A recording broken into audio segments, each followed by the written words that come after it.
How to report space on Twitter. Hello guys, in this video I'm gonna show you how to report space on Twitter.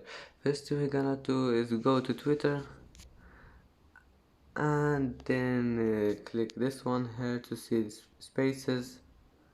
Click on it and then all you need to do is just click these 3 points, click on it and then click this one, report this space.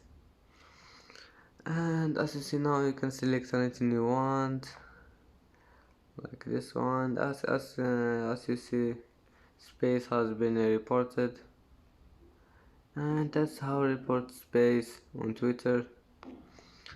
And that's it for today's video. If you like this video, don't forget like and subscribe, and see you in the next video.